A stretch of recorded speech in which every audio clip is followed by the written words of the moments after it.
E por que você acha que nós, como seres humanos, humanidade, a gente está tão doente atualmente? Tem algum porquê dentro de você, assim, que você olha e fala... Boa pergunta. Ótima pergunta. Eu acho que a gente chegou a esse ponto porque, principalmente nos últimos 100 anos, mas a partir dos anos 2000, a gente não entendia como funcionava a mente humana. Então, os grandes, Freud, Jung, o pessoal da mente mesmo. Então, como eu sou filha de psicanalista, eu cresci com essa visão também. Então, por isso eu acho que eu sou tão racional e as coisas como são. A gente não tinha noção como funcionava o poder da mente do ser humano. E a gente tem uma mania muito feia como espécie, que a gente acha que o ser humano é algo muito pequeno. Não. É uma das espécies de maior potencial que existe. É que a gente não sabe ainda. No universo, você está falando? Também, mas como os seres que a gente mais escuta, né? Pleiadianos, arcturianos e tudo mais. Então, a gente tem um potencial muito grande. Primeiro que a gente vivencia o sentimento mais nobre do universo, o amor. Bilhões de espécies nem sabem o que é o amor. Não tem noção o que é o amor. A gente tem um poder de cocriar muito grande. Muitas espécies não têm esse poder. Só que o problema é que a gente ficou tão ligado em processos que destruíram a nossa potência desde muito tempo. Então, a religião foi algo que destruiu a gente como potência de raciocínio, de lógica, de coerência, lá de trás. A gente vem com um processo onde a mente, ela é muito traiçoeira. Existe aquela frase, né? A mente mente o tempo inteiro. Então, não acredite nela, porque realmente... Então, a gente veio com esses grandes pensadores, essas pessoas que revolucionaram a história da humanidade. E eu acho que agora a gente está entendendo como que a mente funciona, como sociedade. Então, o falar de problemas mentais, a terapia, 20 anos atrás, quem fazia terapia era louco. Exato. Hoje é uma questão primordial. Quase... Você fala... Como tomar banho, né? Você fala, se eu não fizer terapia, você não vai conseguir viver aqui. Então, eu acredito que a gente está passando por isso, que eu acredito que é um processo de transição e de nova era e tudo, que vai demorar muito tempo. Porque a gente está no começo, muito começo. Tem muita coisa para aprender Tem ainda. muita coisa para aprender. Tem muita coisa para acontecer. Eu gosto muito de falar que esse século é o século... E não só eu, né? Os professores falaram. É o século focado na espiritualidade. Espiritualidade completamente diferente de religião, gente. Espiritualidade livre. Espiritualidade livre, exatamente. Esse é o século da primeira vez na história da humanidade que a gente está em busca de nos tornarmos pessoas espirituais sem a religião. A religião acontece há mais de 5, 4 mil anos, ou antes até. Então, nós sempre tivemos um direcionamento para sacerdote, alguém superior, e sempre tá lá em cima. Sempre no você externo, você tem que seguir a pessoa. Cansar muito. E se você não faz isso, você tá errado. E todos aqueles conceitos que todos nós sabemos. E agora não. A gente tem a oportunidade de você beber de diversas fontes, de você criar a sua conexão, sem medo de você ser morto, sem o julgamento alheio. Tem o julgamento, mas para quem liga, vai ligar. E para quem não liga, faz parte do processo. Sabe? Então, eu acho que nós estamos muito doentes porque nós nunca tivemos a oportunidade de cuidar da nossa mente. E agora a gente está tendo a oportunidade de cuidar da nossa mente. Só que mesmo assim, eu acho que as pessoas ainda estão muito presas à materialidade. A maior parte das pessoas que a gente conversa parece que os problemas são só econômicos. Por isso que eu falo que é da mente. Porque quanto mais eu quero, mais eu preciso. Então, o que move a humanidade? Que sempre moveu a humanidade? Poder, dinheiro e energia sexual. São as 3 coisas que movem. Então, se a gente for olhar lá atrás na história, faraó, rei, o irmão matava o pai, que casava com a irmã, que sempre foi isso que envolveu a nossa espécie. Tem dinheiro, poder e energia sexual. Eu vejo muito dessa forma, que também é o que reina muito no umbral. Ainda. Também é lá?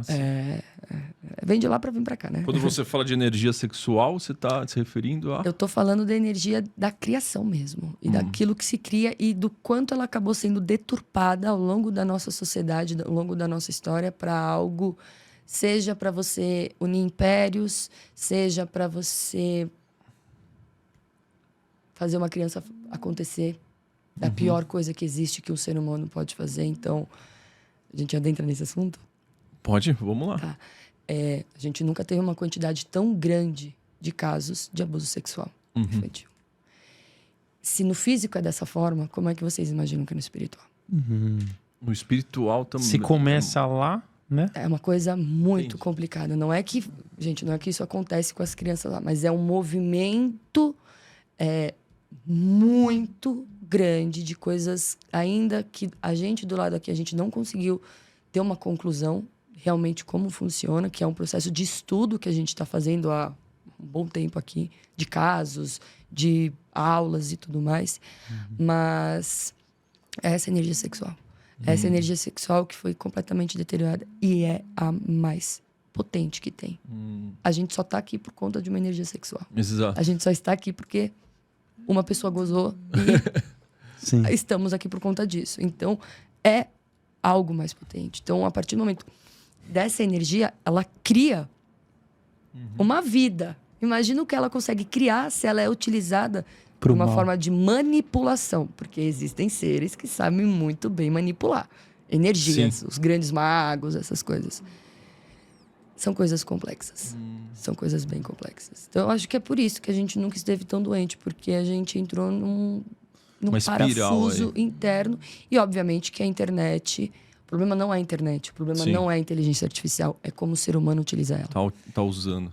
E isso acaba com a gente. Então, pelo que eu tô entendendo, o mundo espiritual e o mundo que nós vivemos dos encarnados, eles são bem parecidos. A diferença é que nós temos carne, estamos no 3D, e eles não. Certo? Sim. Mas aí, você falou que lá tá pior do que aqui. E eu olhando, eu penso, pô, aqui está ruim, mas alguma coisa que funciona, muitas vezes, é a parte de leis. Por exemplo, eu não vou fazer, vai fazer abuso sexual, muitas pessoas não fazem, pelo fato de ela ter uma punição. Não vai roubar o outro, assaltar, por causa de uma punição. No mundo espiritual existem essas, como se fossem leis igual existe aqui, dessa maneira? Com certeza. Nos níveis superiores. Nos níveis inferiores, existe uma frase que eu gosto muito de um livro que eu recomendo muito, O Guardião da Meia-Noite. No umbral, ou você serve ou você é servido. Não tem conversa. Quem serve, ele tem que respeitar leis. Quem é servido, cria as leis. Então, é um processo que também funciona leis. Mas são leis do mal. São leis que a gente não conhece. Então, eu vi uma... Como é o nome dela? O que ela era? Uma delegada. Falando que, quando eu entrei nesses assuntos de estudar muito a questão de abuso sexual infantil e tudo mais, ela falando, o nível de maldade, a humanidade não tem noção do nível de maldade que existe aqui, agora. Não estou falando nada espiritual. Sim, aqui, agora. As pessoas aqui, vivendo no planeta, coexistindo junto com a gente. E as pessoas, elas não têm realidade porque é muito difícil você olhar para a realidade. É muito difícil você olhar para o lado e falar, cara, o negócio tá ruim. Vai melhorar? Putz, eu acho que não vai melhorar. Não sei se vai melhorar em algum momento. Vai melhorar? A gente espera que melhore. Mas enquanto a gente está aqui, até eu envelhecer, não vai melhorar. Até eu ter meus 85 anos, não vai melhorar. 90, sei lá quantos anos. Então, existem leis. E o universo é feito de leis. Só que, como você falou, a gente coexiste junto com eles, só que a gente ainda... tá no meio termo, tanto do lado bom quanto do lado ruim. E aí é exatamente a maior briga do universo, bem contra o mal, fazendo tudo aquilo, né? Isso, a dualidade. A dualidade que a gente vive aqui muito grande. É que eu acho que o ponto do Maurício é tipo assim, pô, aqui em cima, né? Se a gente fizer algum mal, a gente vai ser punido. Sim. Né? Pô, e lá embaixo, quem fizer um mal, também não deveria ser punido? Mas é punido também. Aí a gente vai adentrar em outros pontos. Ordens celestiais. Quem que adentra nos níveis mais profundos do umbral? Os Exus, eles conseguem adentrar até um nível do umbral. Outros níveis são outros tipos de guardiões, com outras formas que se tem.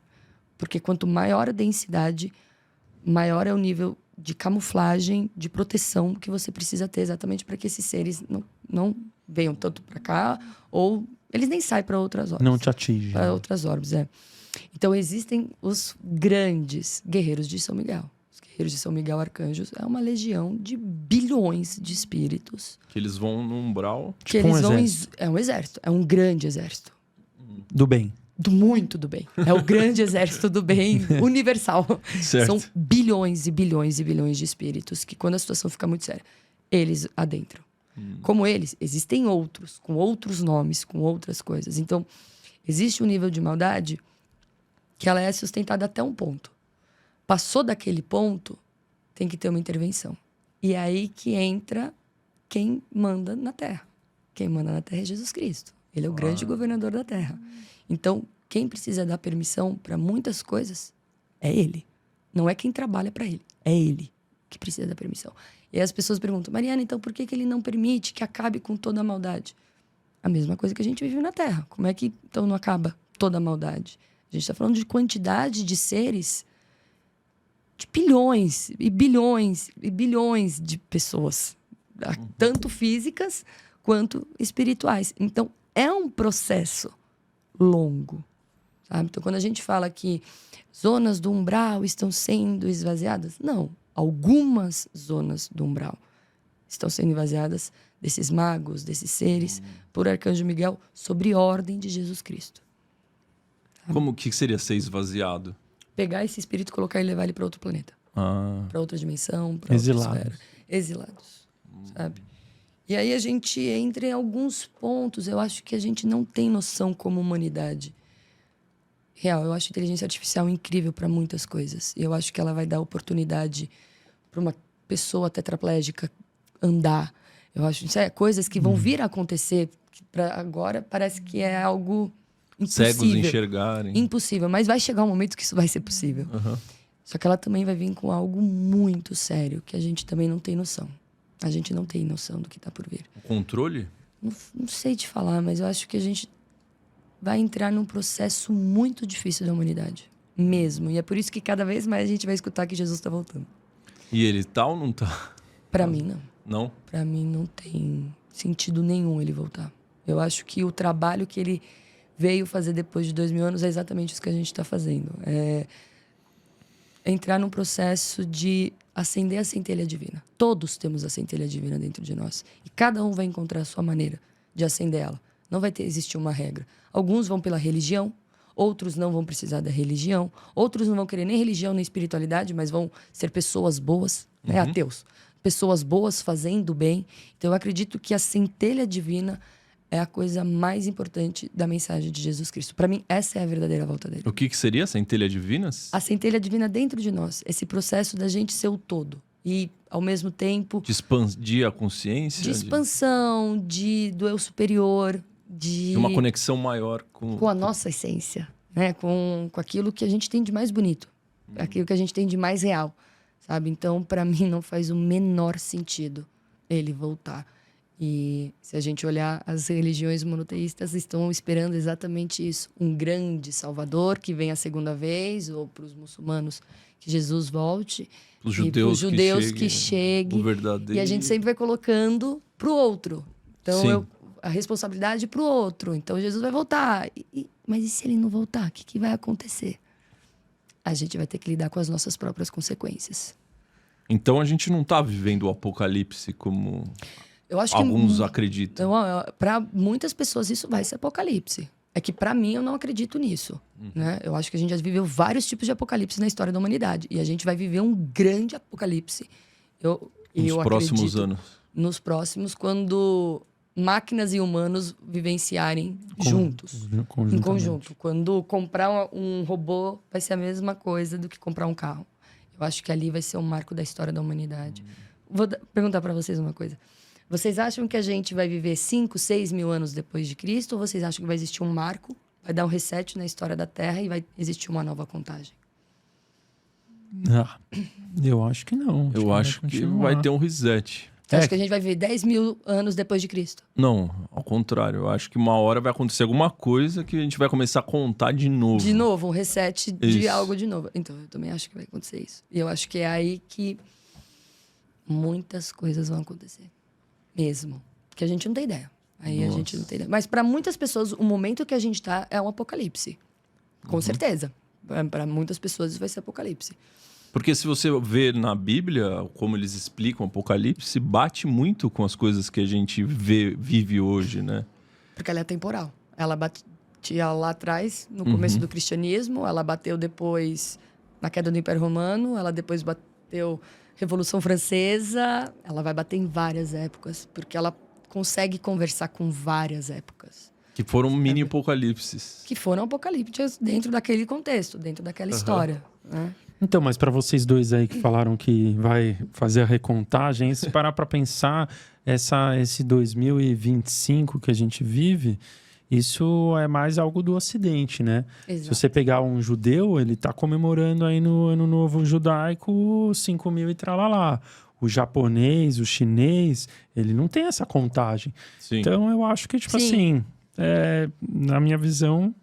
Isso... É que eu acho que do jeito que eu pelo menos estava pensando, era como se, sei lá, vai acontecer uma nova era do gelo, vamos supor. Alguma coisa... Uma coisa tão Mesmo forte, eles não contando com essas datas, o mundo conta com essas datas. que aí vai mudar tanto Rege o nosso jeito de viver, que, sabe, quando a gente vê aqueles filmes pós-apocalíptico, que tem uma galera tentando se restabelecer, assim. Aquilo que os filmes estão falando há tanto tempo e ninguém tá...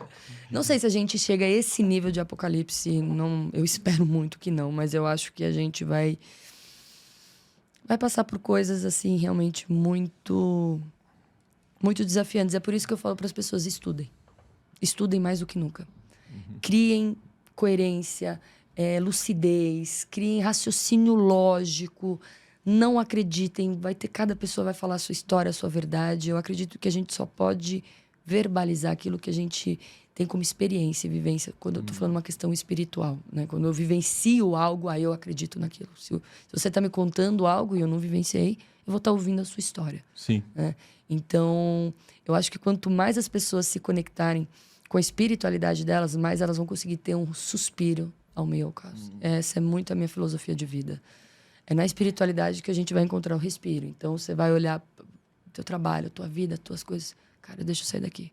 Deixa eu me resguardar. Deixa eu entrar em contato com os meus mentores. Sim. Deixa eu tomar uma conversa, um direcionamento. Algo que vai me trazer clareza. Algo que vai me trazer paz.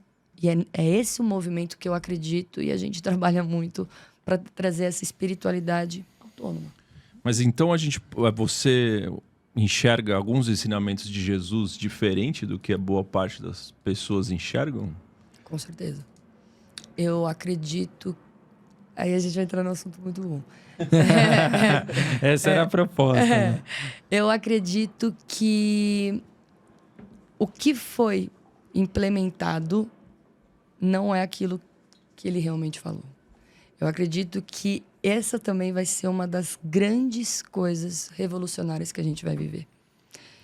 Ensinamentos que não foram codificados pela religião, sabe? Então, se o Vaticano abrir ali a porta e as coisas de lá de baixo saírem, que foram escondidas há 2000 e tantos anos, né? 1000 e tantos anos, eu acredito que isso vai mudar muito a história da humanidade. Imagina a gente. Imagina a galera olhar e falar assim, tudo que a gente sabia não é isso. Imagina então... as mais de 3 bilhões de pessoas que estão esperando ele voltar e falar, cara, ele não vai voltar. Entra no colapso, é por isso que não sabe. Então, mas daí talvez seja isso. uma grande oportunidade para as pessoas realmente perceberem que dogmas, uma religião é uma porta de entrada para a espiritualidade, mas não necessariamente é a espiritualidade. Exatamente. É uma porta de entrada. É uma porta de entrada. Mas para sair do outro lado, precisa largar. É uma ela. porta de entrada. Eu acho que ela faz esse papel muito bonito. Sim. Para essa conexão. Eu acho que realmente a religião tem coisas muito bonitas. Não é só... Caridade. Tem coisas muito bonitas. Tem ensinamentos muito bonitos. Tem valores muito fiéis. E eu tô falando todos os tipos de religião. Mas acredito que a primordial, que todos fomos doutrinados, as pessoas estão começando, nos últimos tempos, principalmente pessoas de dentro das igrejas. Eu já escutei histórias de tanto evangélicos quanto de pessoas extremamente católicas que falaram: Mariana, eu vivi 15, 20 anos na igreja, hoje em dia eu não consigo mais. E tá tudo bem. Tá tudo bem. Você vai perceber que o papel que ela foi fazer na sua vida foi concluído. Eu converso disso muito com a minha sogra. Ela é evangélica. Mas é uma evangélica maravilhosa, super cabeça aberta, incrível, assim. E eu acho que é esse o movimento que a gente está vivendo. Para mim, esse é um dos maiores movimentos que a gente está vivendo como humanidade. As pessoas realmente buscarem espiritualidade. Então, para mim, Jesus, ele falava... Como é que Jesus, falando com pessoas pobres, sem estudos nenhuns, conversava com tantas formas de parábolas difíceis? Vai a gente abrir a Bíblia agora, os evangelhos, para interpretar aquilo. É difícil. Nossa, A gente não interpreta. Difícil. Você acha que ele ia falar com pessoas tão humildes de maneira tão difícil? Difícil, é. Não. E aí tem um outro fator crucial, assim, de uma pessoa extremamente importante na história do cristianismo e da humanidade. Paulo, apóstolo Paulo. Para mim, Paulo fez um trabalho realmente muito importante, se é por conta dele, que todos nós sabemos disso. Mas Paulo de Tarso. Exato. Mas ele... Por quê? Porque ele é importante? Porque ele foi ele que disseminou, né, para os gentios toda a palavra. Só que uma palavra que ele interpretou.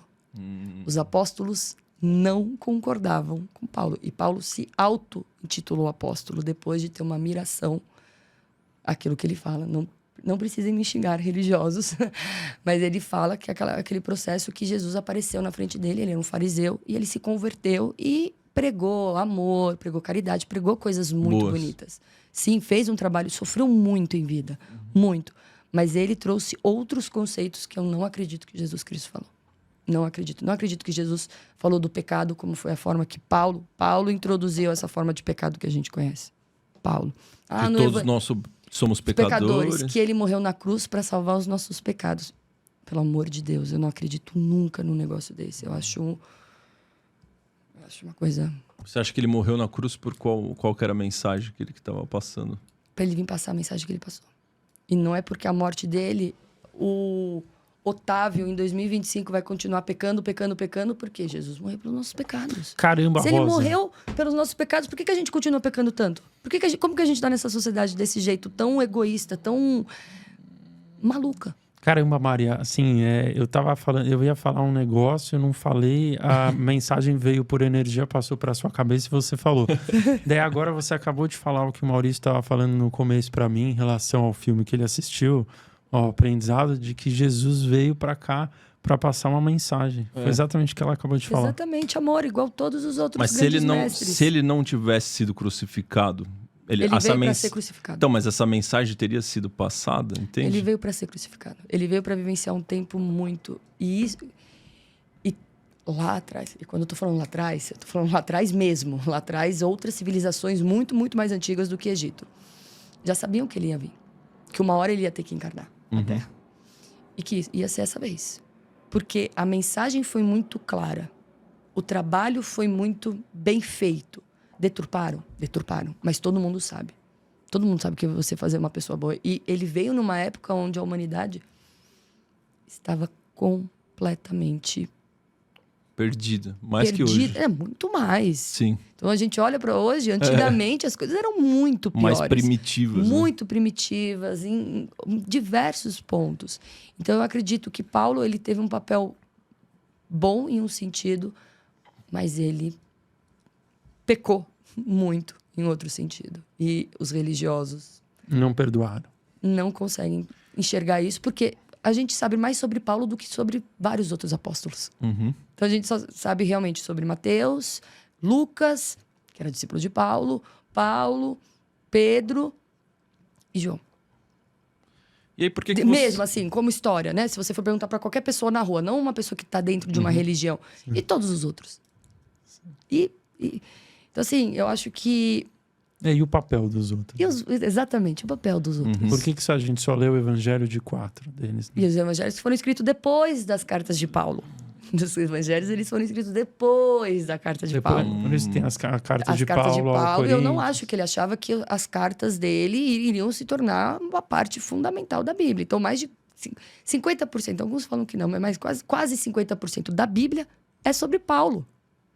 Não é sobre Jesus. Sim. E é esse movimento que eu vejo hoje da espiritualidade falando. Essa coisa livre para você buscar. Então, utilizem as ferramentas que a gente tem hoje para vocês pesquisarem por vocês. Antigamente, a gente não tinha essa oportunidade. Então, existem inteligências artificiais que conseguem pegar textos de uma parte que são completamente congruentes com outros. É só você colocar isso numa inteligência artificial. O que Paulo falava nas cartas de Paulo e o que Lucas falava em relação a Paulo. É diferente. Sim. Paulo falava que o evangelho dele era independente, não precisava dos apóstolos. Já Lucas fala que os apóstolos concordavam e caminhavam junto, não caminhavam com Paulo, mas existia uma harmonia. Não existia, entendeu? Então hoje a gente tem formas realmente de você fazer pesquisas, algo que antes era extremamente restrito. Sabe? Só ficava com aquilo, com aquele... Ali no Vaticano, e olha lá. E eu acho que